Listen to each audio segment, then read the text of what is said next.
What's up, everybody? All right, this is Rick from Everything is a Choice. Today is going to be the first podcast. The reason we have to do today is because it's the baseline. I'm not going high production. I'm not going crazy, and I'm in my office right now, so if it echoes, I'll do my best to clean that up for you. All right, that out of the way. What are we doing this for? Why does that matter? Everything's a Choice is a book that I wrote with Dr. Orrin Cox, and we wrote it to try and indifferently give people a perspective of that the options are everywhere around you. You always have choices in how you choose to handle it. This taps in heavily to Stoic philosophy, and it gets into the mindset that no matter what life throws your way, you have options. Now, the thing is with this is the simplicity is genius approach is what generally works best for this because, as I'll get into soon, choices are always simple. It's usually, are you going to do it? Are you not going to do it? Yes, no, take the job, leave the job, whatever the thing is. The choices themselves are simple, but what we add to it becomes complicated. And so we do a lot of training for those things. So the idea behind this part of it and what we're going to do with this is to expand the thoughts and communications on being able to challenge those views and be able to see things in a different way to hopefully improve the way that people are able to choose how to handle some of the issues that life throws at you. The other idea would be to share and improve every single day. We're big on self-improvement because that's how we grow and that's how we get better at what we do. And hearing new ideas or challenging the ones that we have, that's the only way we grow. So we got to do that too. It's important. It's the only way to actually get better is to challenge our beliefs and challenge our thoughts and challenge our point of views. I think Joe Rogan is the one who said, like, don't cancel people or don't X people out. The only way to fix bad thoughts or bad talk is with better talk or better thoughts. And we have to be able to challenge each other, even myself. And I'll look forward to you guys challenging some of the ideas I have too, because we're always looking to get better. I want to improve just like you do. One of the things too, it's important is we do run a men's group for this. And this is it's a group that's made for the guys who have been through enough shit and have been through enough tough things to be able to know they're the kind of guy who will do the work. But I've listened to everybody's advice. I've done all the things that I thought was right, and I'm not getting the results that I want, or I feel alone or lost, or I don't know what my purpose is, and I don't belong anywhere, and I don't know what I'm missing. There's something I'm missing. I'll do the work, but I don't know what I'm missing right now. And I guess to kind of tie in the story for this one, there was a very successful millionaire that I heard speak before, and he said, do you know the difference between a successful man or a millionaire versus somebody who has very little success or somebody who is not a millionaire? It's not because he has more hands or more arms and so he's more efficient. It's not because he has more legs and can move faster. It's only that when they both see the same situation, they see a different outcome, a different solution. One person will say, this is a problem. Of course, bad luck always happens to me. Things always happen to me, not for me. And they'll see failure where the other person, the successful person or the millionaire, would see opportunity. If there's a problem, then that means there's a solution to solve that problem for many people, and that becomes helpful or profitable or whatever it would be to make things better. That's kind of what Everything is a Choice is it's not that the situation changes. It just changes the way that we look at our situations to see opportunity instead of defeat or failure. And I think that's an important part to it. And so that's what the men's group and Everything is a Choice, that's what we do. You can check that out. Right now we're selling on our website. We own justamileaday.com. And so you can go on there, but we're also going to create our own independent thing for this where you can go to the landing page for Everything is a Choice and do the questionnaire, see if it fits for you, and see if you're the kind of guy who this matches with, because we're not for everybody. So check that out. And then the other reason why I'm doing this is because, truthfully, I write so much, and I find it kind of fun to be able to share with everybody, because if it makes anybody's life better, that's the reason that we're in this existence. That's the reason we're here, is to make it better for everybody. And so if that helps, then great. And if it doesn't, that's okay. It's just one of your choices. So let's get into today. I think it's important that we understand each other. We're going to tackle a lot of stuff over the next handful of years of doing this.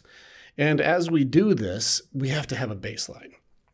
What is the baseline? The baseline is going to be just the foundational pieces of what are the theory and or philosophies of the everything is a choice setup. Like I said, we get into heavy Stoic philosophy. And the reason that I do that is because it does fall right in line with it's not what happens, it's how you handle it. And that's what all choices are. Things are going to happen. Life is crazy. Things are just going to happen. And you have to decide the way you're going to deal with whatever that situation is. So the approach is usually going to be a simplicity is genius approach. And we practice, just like in Stoic philosophy, objective thinking, and I've heard that the idea of being objective is the highest form of intelligence that we can have.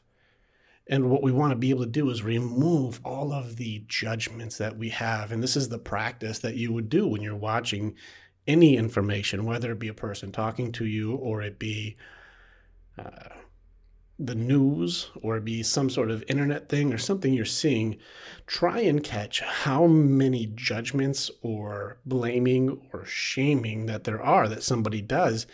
And objective thinking would be to remove those. And what information is actually being shared.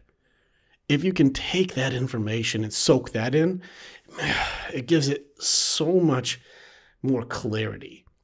And that way you can make a decision on how you're going to choose to respond or react to whatever the information is without adding in what somebody thinks about someone else or what they think is right or wrong or what they think is too much or too little. Remove the judgments and just take it for what it is.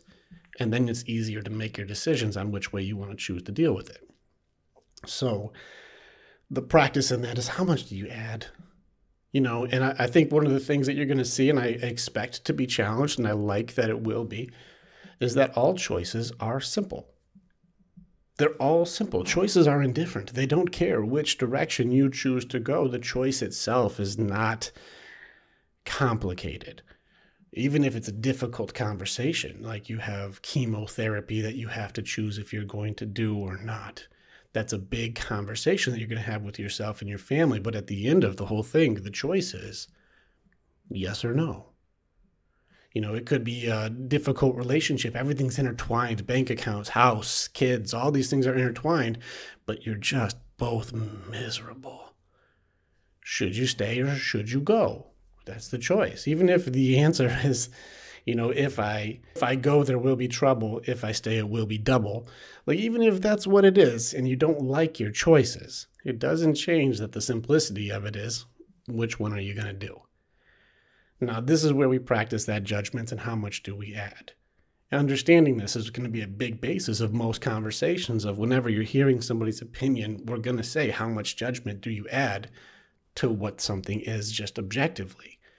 This makes it simple for all of us to be able to see things in a different way.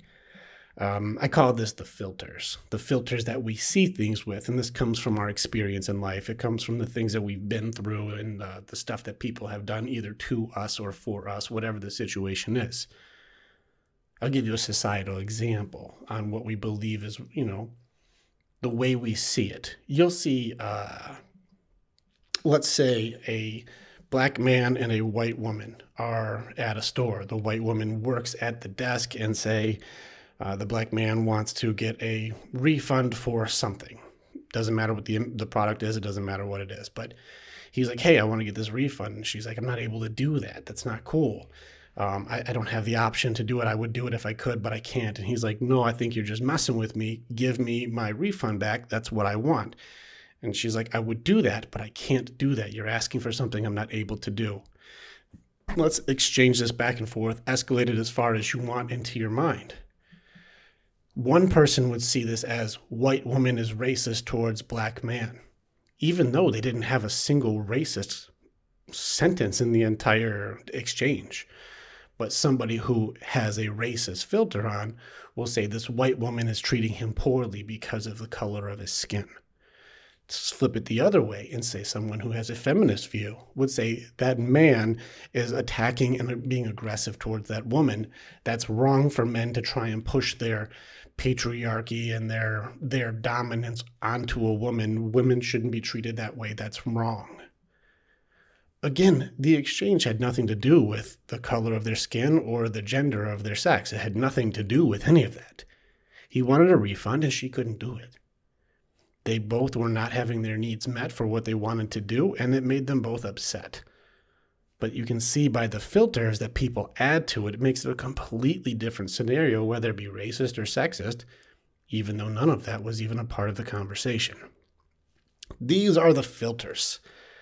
And we'll talk about that as when you see people adding to a situation that's not there, because we have very clever imaginations and we can add things that don't exist and believe them. These are interesting leaps of faith. And so it's going to be good to be able to have those conversations in the future. One thing you also probably notice, if you are watching this, you probably wonder, what do I got a Ghost Rider thing behind me? I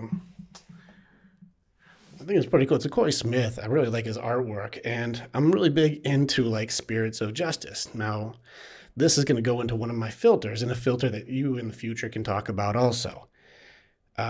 Justice is an interesting thing. It's a very interesting thing, because it's so subjective. What we believe is right and wrong and good and bad, how it should be handled and shouldn't be handled. If a bad guy is killed, we don't feel bad, but murder is wrong. It's interesting to see how we can justify, and we'll get really big into justifications on a different one because it gets long-winded. But you think about like what is like the Ghost Rider or Judge Dredd or the Punisher and these different spirits of justice who do things that are considered bad, but we can find a way to justify or that it's a good thing. It's an interesting thing. So the Ghost Rider, for example, will do what's called the penance stare, which means if he's talking to or he grabs a bad guy or a bad person, an evil person, and what he does is he stares into their eyes and they instantaneously feel all of the pain that they've inflicted on somebody else instantly. All of the pain that they've ever caused other people, they feel all of it. And almost in every scenario, the guy doesn't survive because he can feel all of the damage that he's done to other people in an instant. And that is their penance. That's what they have to bear, all of the weight of the evils that they've done all in one moment, and they feel it all. Now, as far as what's right and what's wrong, good and bad, most of us would say that would be just. If you have to feel the hurt that you've put on others, that's fairness. And I find it very fascinating just to hear the different points of view, what we would find right and wrong. There are cases, for example, of what's right, what's wrong. And there was one on, there was a few of them, like example, there was Florida cases, or even like Steven Sanderson, or men who were fathers, who their child was molested by a pedophile who killed that pedophile. And there was a man in Florida where that happened, where they said as a jury, yes, this man is guilty of murder because he killed a pedophile who molested his child at point blank range. He shot him in the face. And they then sentenced that man to life in prison, time served. The jury themselves found this man to be guilty, but doesn't deserve to go to jail. That's interesting when you look at justice. What's right and what's wrong? The people that are the jury realize that killing is bad. But killing somebody who finds pleasure in using or hurting children seems good for society. So this guy did us some sort of a favor as far as justice goes. It was wrong, but we don't think he needs the punishment. So one thing that I try to get into, and there's a baseline for almost all of the everything is a choice mindset or the theories to it, is it's going to keep going to the golden rule. The way that I would define good and bad, right and wrong, really comes down to, would you be okay if what you're doing was done to you? And in most cases, you see a lot of examples of people who want to enforce what they think is right or what they think would be okay that would be horrible to themselves. And this goes from anything. If you don't like your stuff stolen, don't steal people's things. If you don't like being hurt, don't hurt people. If you don't like when someone's disrespectful to you, don't be disrespectful to them. If you want someone to understand your point of view, be willing to listen to theirs. If you don't agree with somebody silencing you or canceling you out or making it so you can't speak, don't do that to other people. If you don't like somebody being non-compliant with you and just arguing with you all the time, well, try not to treat people the same way that you hate being treated. It seems so simple, but somehow in the way society is working right now, we get so driven by fear and so driven by reflex and reactions that we're not really paying attention to what are we actually doing, and we have a very low awareness of the things that we do to others are actually things we really, really hate done to ourselves. This is a foundation for everything is a choice. And so in the future, when we're going through future conversations, I'm going to have people challenge me. I'm going to have people who are jumping on, have different points of view. And I will immediately say, let's remove our judgments and see what our situation is. Let's see just what is it for what it is. Indifferently, what is it? What's the solutions that do work for both sides that would work as golden rule? And are we being as objective or are we being very subjective on what it is our topic is? We'll value how much our feelings do matter in a situation where it's a problem that affects many people versus what is right over who is right. Hope you guys enjoy listening to the ideas of everything is a choice. We have so much more we're going to cover, but I want to try and keep these short and sweet at first because, man, you already know we can ramble forever. So if you want to check out some of the future episodes, we're going to get into hundreds of topics because there's no shortage of things to talk about and apply the everything is a choice theory to it. If you are interested in joining in with the brotherhood of men who are all warriors, who are ready to fight forward, and they want to do their best to find fulfillment and purpose in this life, it's not about what's around you, it's about the way you see things. Check us out at justamileaday.com right now, but everything is a choice is going to have its own thing. I'm going to put the link into this video, so go ahead and click on that, check it out, and see if you're a fit for our unique brotherhood. We form the phalanx and show you that men have always been working together, whether it be in a platoon, whether it be clans, whether it be a village, whatever it is, we've always been together. And we form a phalanx because no matter how strong of a warrior you are, you can't protect every angle. But if you form the wall of shields and you have your brother standing next to you, it's almost impossible to take damage that way. It makes you so strong when you've got a unit of people that you can lean on and you know are also trying to fly just like you are. So that's going to conclude us for this. Once you realize these things and you see the baseline and you can see that all of the things that we're surrounded with, it's subjective, objective, it's good or bad, it's how we feel about things and how we choose to handle it, you're going to realize that being able to have control of what you do when something happens, it's just like everything. It's a choice.